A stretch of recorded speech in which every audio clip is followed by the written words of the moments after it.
Now papers has to be laid. Report of Business Advisory Committee, Sri Gurugav Gogoi. Gaurav Gogoi. I rise to present the 12th report of the Business Advisory Committee. Sri Deependra Gowda. धन्यवाद अध्यक्ष महोदय। अध्यक्ष महोदय, वंदे मातरम को केवल साहित्य या राष्ट्रगीत की सीमाओं तक सीमित नहीं किया जा सकता। वंदे मातरम उस महान राष्ट्रीय आंदोलन का उद्घोष है जिस आंदोलन में धर्म, जाति और प्रांत की सीमाओं को लांघकर जिस गीत ने देश को एक सूत्र में बांधने का काम किया था। भारतीय राष्ट्रवाद, आज़ादी की लड़ाई और भारतीयता के आध्यात्मिक इतिहास में वंदे मातरम का स्थान अद्वितीय है। आज भी जब हम ये गीत गाते हैं तो इस गीत के एक एक अक्षर में हमें देश की मिट्टी की सुगंध आती है। हमें इस गीत के एक एक अक्षर में लाखों शहीदों की तस्वीर दिखाई देती है। हमें इस गीत के एक एक अक्षर में स्वतंत्रता संग्राम की आवाज़ सुनाई देती है और इस गीत के एक एक अक्षर में आज़ाद भारत के पिछले 75 साल की गौरव गाथा की गूंज भी सुनाई देती है और भारतवर्ष के स्वर्णिम भविष्य के सपने भी संजोए जाते हैं। वंदे मातरम एक गीत ही नहीं, ये भारत की राष्ट्रीय चेतना जगाने का एक महामंत्र था और इस महामंत्र को देने वाले बंकिम चंद्र चट्टोपाध्याय जी को इसीलिए ऋषि कहा गया है। मैं उनको महर्षि भी कहूँगा। और आज वंदे मातरम देने के 150वीं वर्षगांठ पर मैं ये मांग करूँगा सरकार से कि इसको देने वाले महर्षि, जिनको प्रियंका जी ने महाकवि भी कहा, बंकिम बाबू की प्रतिमा संसद के लोकतंत्र के इस मंदिर संसद में स्थापित की जाए। सरकार इस पे प्रस्ताव लाए, उसका हम समर्थन करेंगे।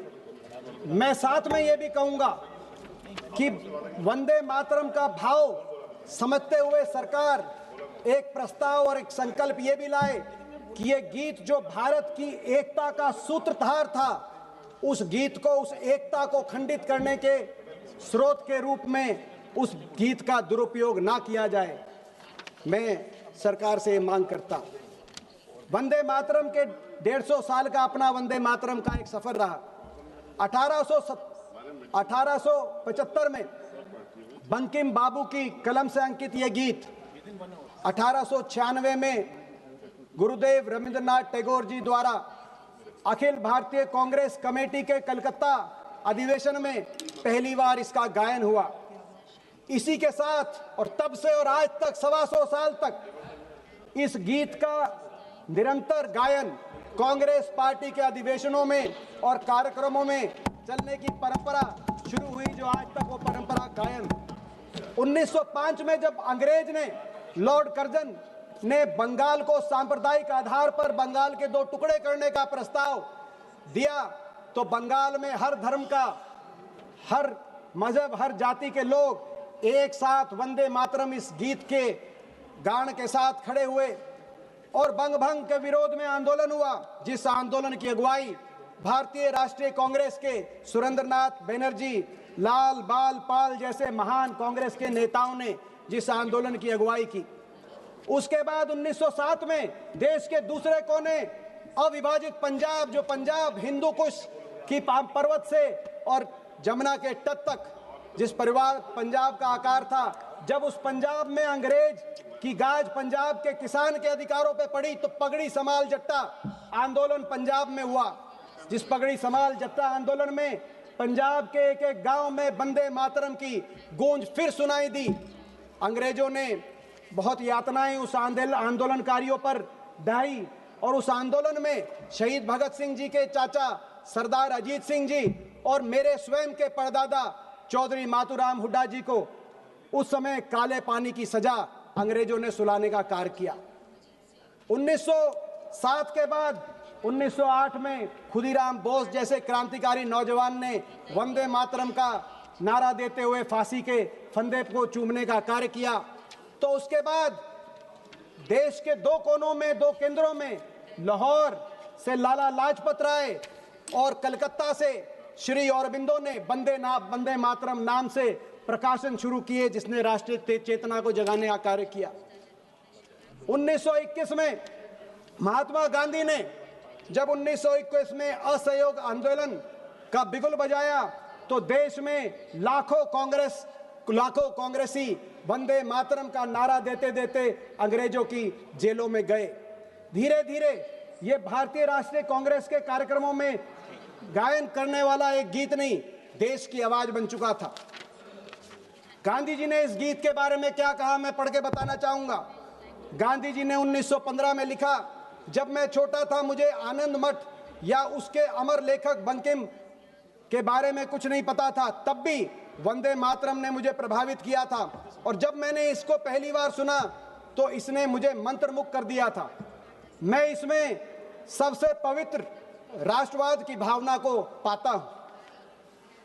इसी प्रकार से जब पंडित जवाहरलाल नेहरू 1929 में भारतीय राष्ट्रीय कांग्रेस के अध्यक्ष चयनित हुए, तो 29 के कांग्रेस के अधिवेशन में उन्होंने अपना भाषण का समापन वंदे मातरम के गायन से किया, और उन्होंने चिट्ठी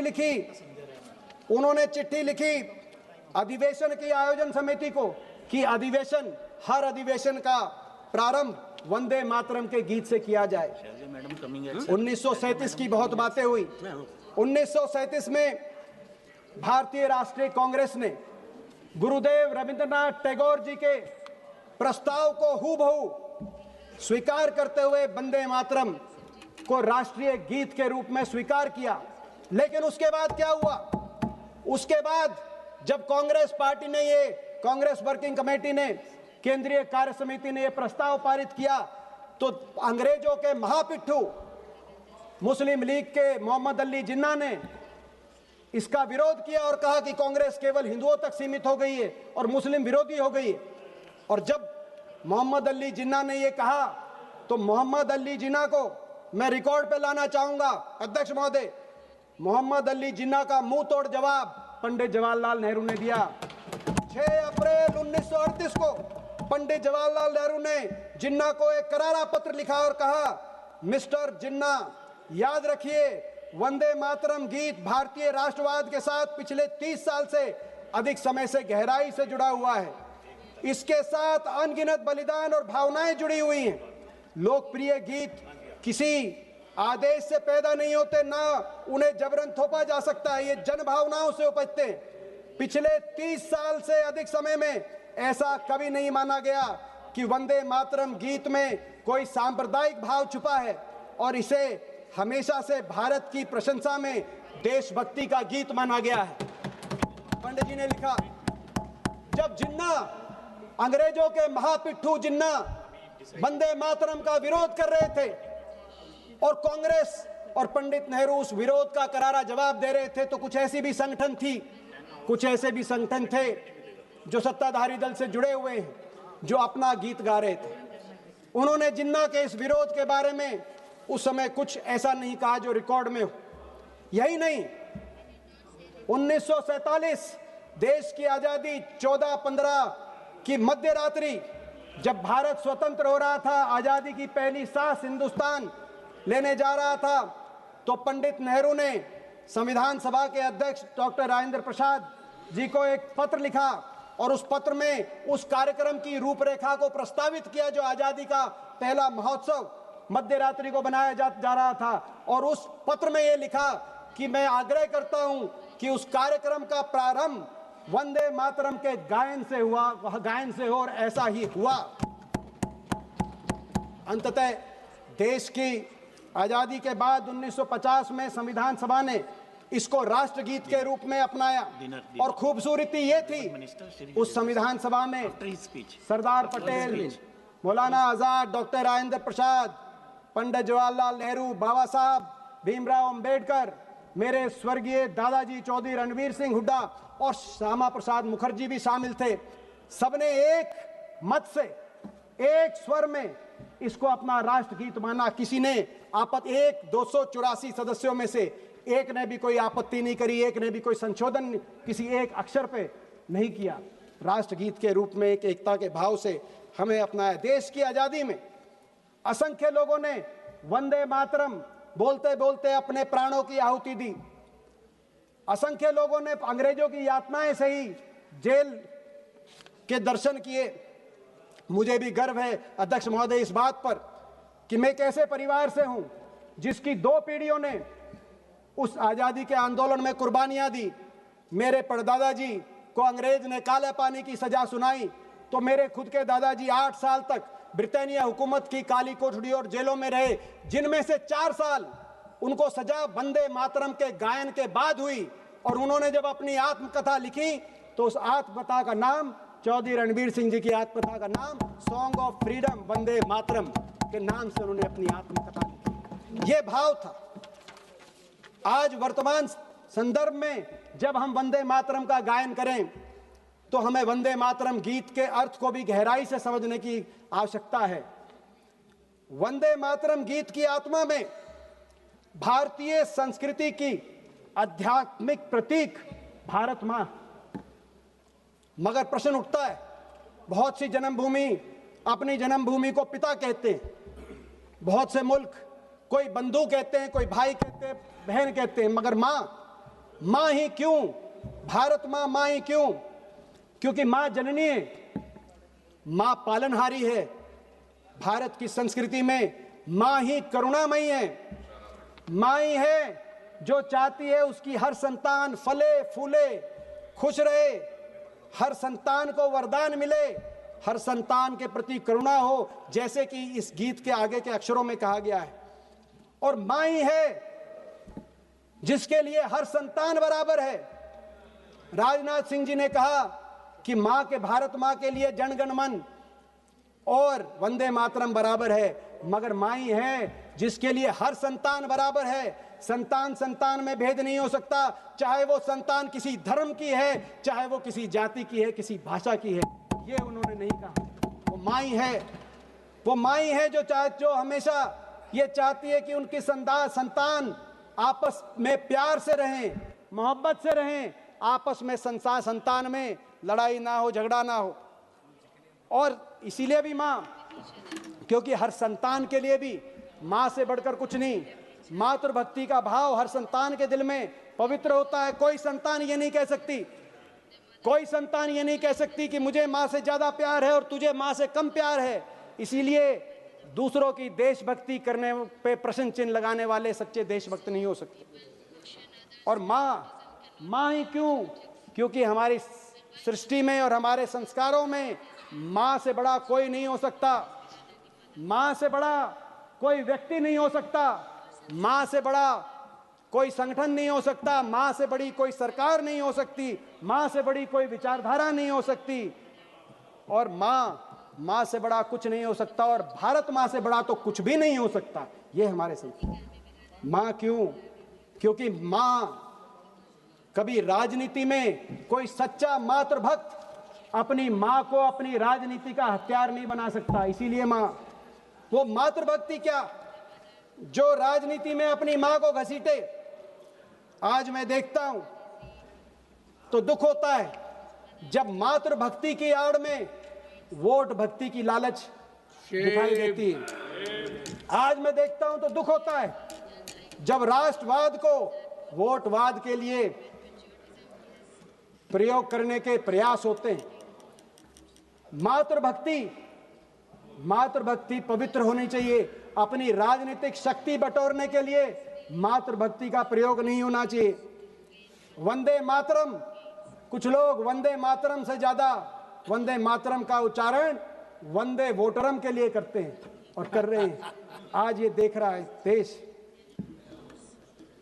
मां इसीलिए भी कि विभिन्नताओं और अनेकताओं से भरा ये देश, इस देश को अगर एकता के एक भाव में कोई कुछ पिरो सकता था तो अपनी माता के लिए जो भाव उत्पन्न हुआ वो पिरो सकता था। और यही कारण था कि आजादी के आंदोलन में देश एक हुआ।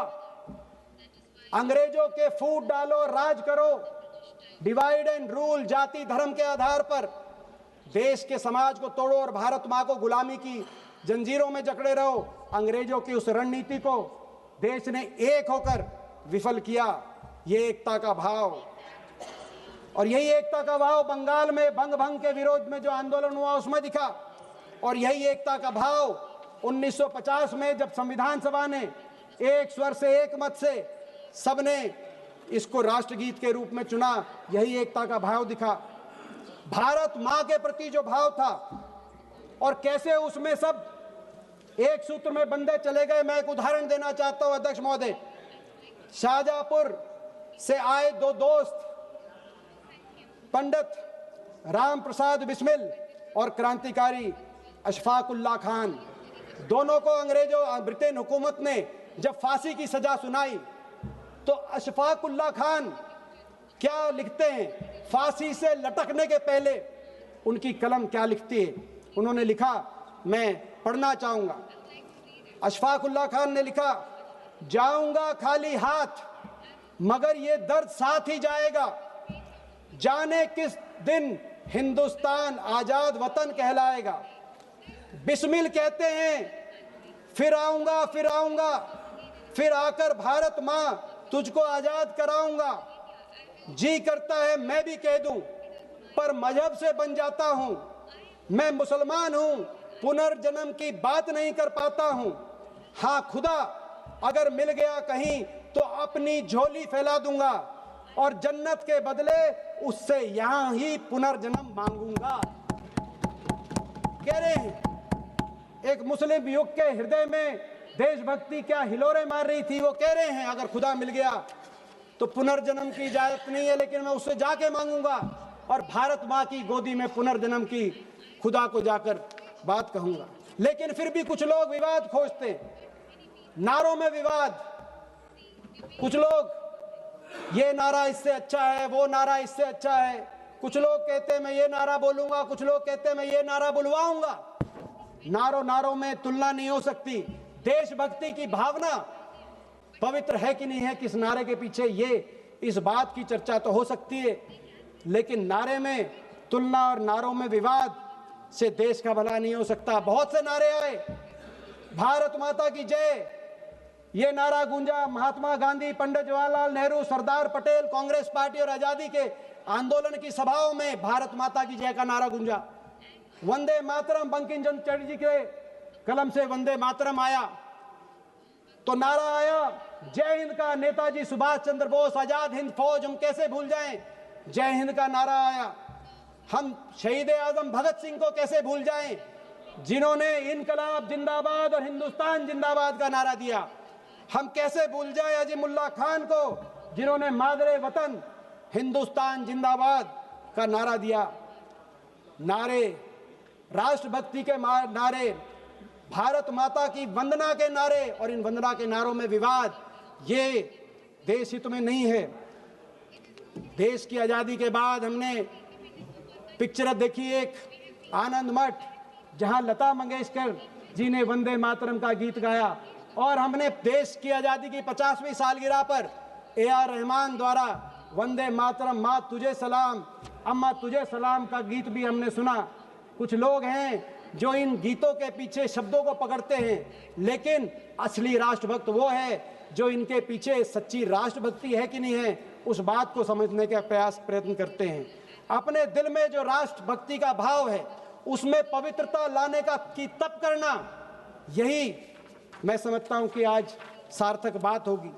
देश की आजादी के आंदोलन में जब स्वतंत्रता सेनानी वंदे मातरम का नारा देते थे, पवित्र भाव के साथ देते थे, क्योंकि उस समय वंदे मातरम बोलने पर जेल की चोट मिलती थी, चुनाव की वोट नहीं मिलती थी। आज उस भाव को याद करने की जरूरत है। आज मगर आजाद हिंदुस्तान के 75 वर्ष पे भी मैं कुछ कहना चाहूंगा। आज हम वंदे मातरम का उद्घोष कर रहे हैं तो पिछले 75 वर्ष के आजाद की गौरव गाथा को भी हम याद कर रहे हैं। वंदे मातरम, क्योंकि पिछले 75 वर्ष में हम भारत मां की संतानों ने विंस्टन चर्चिल जैसे उन लोगों को गलत साबित किया जो कहते थे हिंदुस्तान में इतनी अनेकताएं हैं कि टुकड़े टुकड़े हो जाएगा, देश एक नहीं रहेगा। लेकिन पंडित जवाहरलाल नेहरू, बाबा साहब अंबेडकर और सरदार पटेल ने जो देश की नींव रखी, उस नींव पर चलकर देश 75 साल में एक भी रहा। देश ने अपितु अपने में सिक्किम जैसे देश को एक तरफ मिलाया तो गोवा से पुर्तगालियों को भगाने का काम किया। इसीलिए वंदे मातरम, वंदे मातरम इसीलिए कि वंदे मातरम के विरोध करने वाले मोहम्मद अली जिन्ना के पाकिस्तान को दो टुकड़े करके हिंदुस्तान ने दुनिया के भूगोल को बदलने का काम किया। इसीलिए वंदे मातरम, वंदे मातरम इसीलिए आज विश्व की सबसे बड़ी लोकतंत्र अगर कहीं है आज तक के इतिहास में तो भारतवर्ष है। इसीलिए वंदे मातरम, वंदे मातरम देश दुनिया की तीसरी सबसे बड़ी अर्थव्यवस्था। वंदे मातरम देश आजादी के समय 30 करोड़ देशवासियों को बाहर से अनाज आयात करके पेट भरना पड़ता था। उस देश के किसान ने आज 140 करोड़ देशवासियों का पेट भी भरने का काम किया, हमारे गोदामों को भरने का भी काम किया है। इसीलिए वंदे मातरम, वंदे मातरम इसीलिए देश की फौज, जय हिंद की सेना जो दुनिया की सर्वश्रेष्ठ सेना है, उस सेना ने कभी भारत माता का शीश झुकने नहीं दिया। इसीलिए वंदे मातरम, वंदे मातरम हम क्योंकि सबसे प्राचीन सभ्यता है मगर सबसे युवा देश है, ओल्डेस्ट सिविलाइजेशन मगर यंगेस्ट नेशन। इसीलिए वंदे मातरम। न वंदे मातरम इसीलिए क्योंकि नेहरू जी के कार्यकाल में बने IIT, IIM, एम्स से निकले डॉक्टर और इंजीनियर दुनिया के जब कोने कोने में गए तो पूरी दुनिया ने माना कि सबसे सर्वश्रेष्ठ अगर डॉक्टर इंजीनियर कहीं से आए हैं, प्रोफेशनल आए हैं तो वो हिंदुस्तान के माने गए। इसीलिए वंदे मातरम, वंदे मातरम इसीलिए जो इसरो बनाई गई, उस इसरो के माध्यम से अमेरिका के मुकाबले 20% ही बजट में हमारा मंगलयान मार्स पहुंच गया। इसीलिए वंदे मातरम, वंदे मातरम इसीलिए देश के सामने जो आंतरिक चुनौतियां आई पिछले 75 साल में, अलगाववादी ताकतें, आतंकवादी ताकतें, उन्होंने जब सर उठाया तो हमने जो कुर्बानी देनी थी लाखों लोगों ने कुर्बानी दी। हमारे पूर्व प्रधानमंत्री इंदिरा गांधी जी ने भी अपनी जान की कुर्बानी दी, राजीव गांधी जी ने भी अपनी जान की कुर्बानी दी, लेकिन इन आतंकवादी अलगाववादी विचारधाराओं को पनपने नहीं दिया और देश को एकजुट रखा। आज भी भारत माता एक है। इसीलिए वंदे मातरम, वंदे मातरम इसीलिए कोई चाहे ना चाहे इस देश को आगे लेके जाने में सबका योगदान था, सबका योगदान है और सबका योगदान रहेगा। भारत माता सबकी थी, भारत माता सबकी है, भारत माता सबकी रहेगी। इसीलिए वंदे मातरम, वंदे मातरम, वंदे मातरम। Very good sir.